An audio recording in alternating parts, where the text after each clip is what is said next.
What's good, everybody? This is your boy O'Shea D. Jackson back here on the King Ganda channel, and today we're coming back with another episode of Fair Use. That's right, we're reacting to only things going on here on the African continent and in the black world and the black diaspora. And today we're reacting to Pan-Africanism Strikes Back. You guys might have seen this channel before. And the name of this topic is Why Tariq Nasheed Clowning Black Immigrants is Really Clowning ADOS. Now, Tariq Nasheed has been going back and forth with a lot of blacks in the diaspora class, talking about what benefits of immigration benefit Black America. Some of these things have gotten out of hand in certain discussions, but this is what he's asking them. Like, what are you doing in your country, or why did you come to America?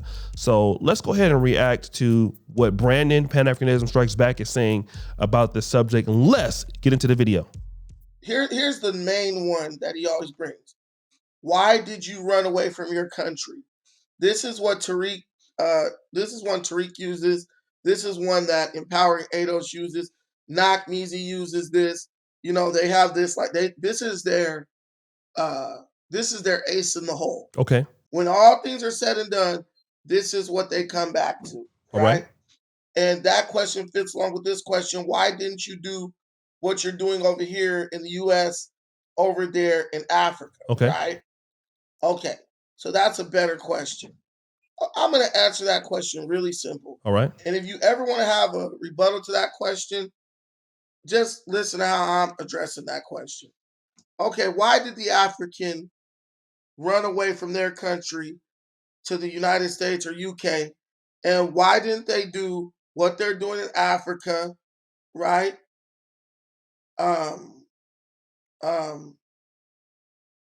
Why didn't they do in Africa what they did in why didn't they do in Africa what they're doing in America, becoming a doctor and all that stuff? Okay. You want me to tell you guys the reality, bro? I'll tell you guys the reality about that. They didn't do it because of us. You can literally, I hate hearing Tariq ask that question, because really we're responsible for what they did. Okay, so I know it took a little bit of a long time to get to the point. What he's saying is that Black Americans who are asking Africans, are Caribbeans, what did you do, or why didn't you do in America? Or in other words, why are you not doing in Africa what you're doing in America? Like you're doing very well in America as an African, and you let that be known to us as African Americans, right? You throw it in our face. So why didn't you do this in Nigeria, in Uganda, in Ghana?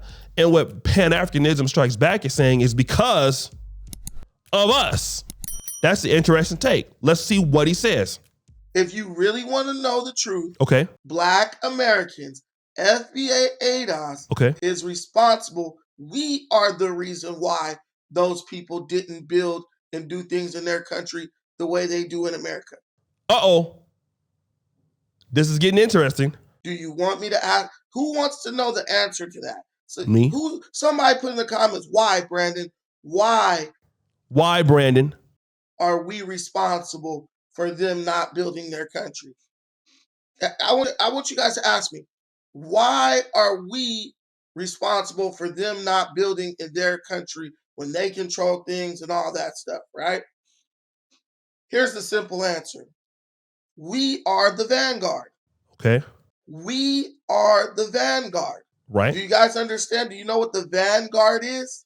Do you know what a vanguard is? Let's look up the definition real quick of vanguard.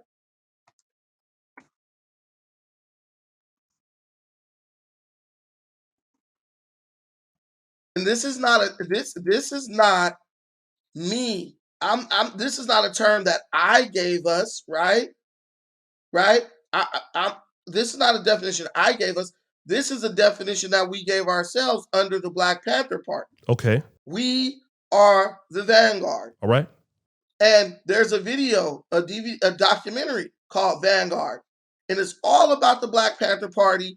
It's all about how Black Americans were the leadership, the leaders of all oppressed groups everywhere, and all oppressed groups everywhere, Black, white, whatever, should look to us, and we are going to set the example of how to deal with white folks.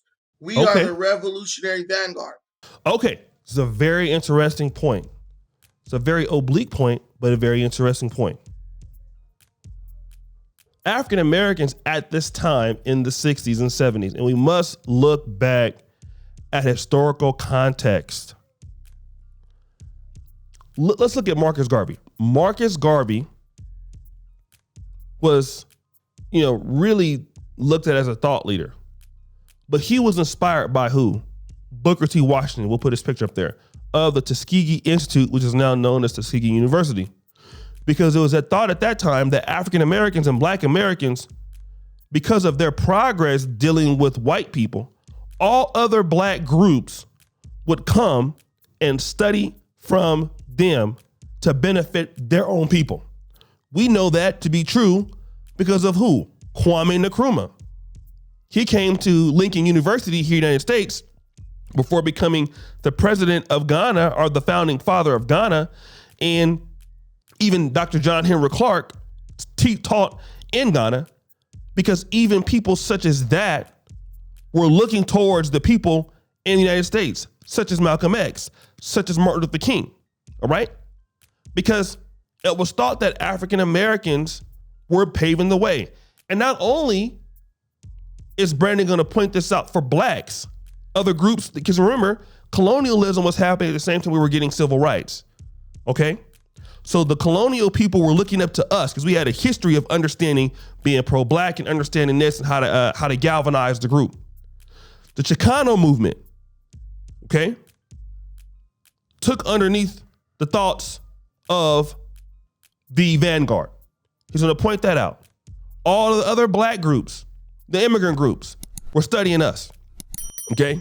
And if you even want to get more controversial, a lot of times we get upset about this, but the LGBT community attaches itself sometimes to the Black civil rights movement. So almost every oppressed group in America that has come up does that same thing. They look at us as the model, okay? But let's go back and play what they have to say. Look, somebody who's intelligent like Kala, he can confirm what I'm saying. We were the vanguards. Listen, the Chicano movement, okay, followed the Black Panther movement. The Native American movement followed the Black Panther and Black American movement. Even the migrant farmer movement, the White Weather Underground movement, us organization, all those groups followed Black Panther movement. Okay. We were the ones who set the standard for revolutionary struggle in the world. And people really look to us. If you want to know the definition of Vanguard, Vanguard is a group of people leading the way in new developments or ideas, the foremost part of an advancing army or naval force. Okay. Look, see this? A group of people leading the way in new developments or ideas. We are the vanguard. Even to this day, right? African Americans, and you guys just need to listen so you can understand where I'm going with this. Even to this day, African Americans tell Black Africans that they need to listen to us when it comes to what they should do when they come to America. Am I right or am I wrong? Okay. They get mad because they say, you guys undermine us. You don't, Knockmeezy said it on the show when he was talking to African Dominican Queen or whatever. He was like, you guys don't come over here and plug into the machine or whatever. Saying basically they don't come over here and jump on code with Black Americans. Okay. Well, what you got to understand is Black Americans have been Black Americans have been at the forefront of revolutionary struggle in America for a long time. And we have literally presented ourselves as I'm gonna see if Brandon. You said it too much. Is available. Okay, because he's a Panther, and So let me do this real quick. He's gonna make a phone call to somebody, but what he's gonna say at the end of this, and I won't go to that part. He's gonna say, listen, African Americans didn't tell African people, build your own industries. You didn't say that. What you said was, the civil rights is cool. I can go to any white universities that I want to go to. All right. I can go to the same university as whites. Well, I'm going to start doing that thing now, right? So we're no longer going to support our own black business anymore. We're going to go out there and work in the corporate structure with the Caucasians in which we were, previously ousted from. So what he's going to say is, and it's a controversial point, but what Brandon's going to say in this video is eventually, and you can go check it out yourself. Africans said, okay, well, African Americans are not building up their countries. Then we shouldn't either. We want to go, instead of developing our communities, let's integrate with the whites, because that is what the African Americans are doing. The top blacks are no longer staying on the south side of Chicago. They've integrated into other parts of the region. The best blacks are not living in East Oakland anymore. They're living in Oakland Hills. The top blacks are not living in Del Paso Heights and Sacramento anymore. They've moved to El Dorado Hills. Okay? They're no longer on the South Central. They've moved to Bixby Knolls and Long Beach. So if this is what the blacks are doing, we might as well go to the developed countries and do the same thing. And what he's going to make the case is that black people in America are mad because the Nigerian immigrants and the African immigrants do it better than us. So the butt kissing that we do with the Caucasians, y'all are just mad because they do it too, and they turned on us as much as we turned on our own communities. Now, it's to lump all of that into one thing to say that's exactly what happened. I can't say that's all the way true, because obviously there is some development going on in African countries, and there are some building up in African countries, especially Ghana, especially Kenya, Tanzania. Oh my God, they're doing wonderful. And even Uganda, places like that. So I can't say that's all the truth, because you do see that camaraderie between the Pan-African community and blacks trying to develop these industries on their own terms. But for those who people have a problem with, those minority of blacks coming to America, that's what he's talking about. And he makes his point very, very clear in the video. And so the other blacks are doing just what they saw us doing.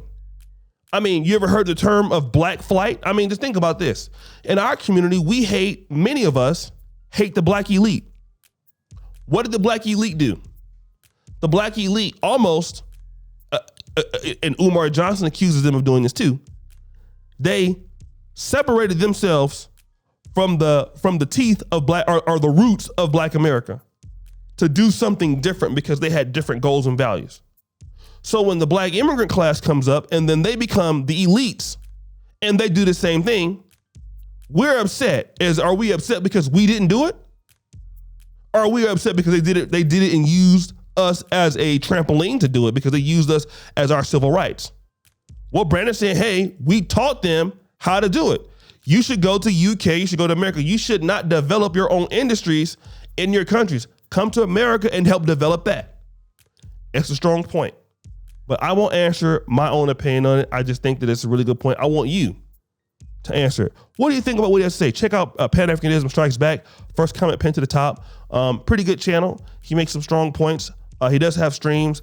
Some of them are long, so if you have time. But this is a good point. I wanted to react to this. And guys, shout outs to you. Thank you for supporting the Kingana family.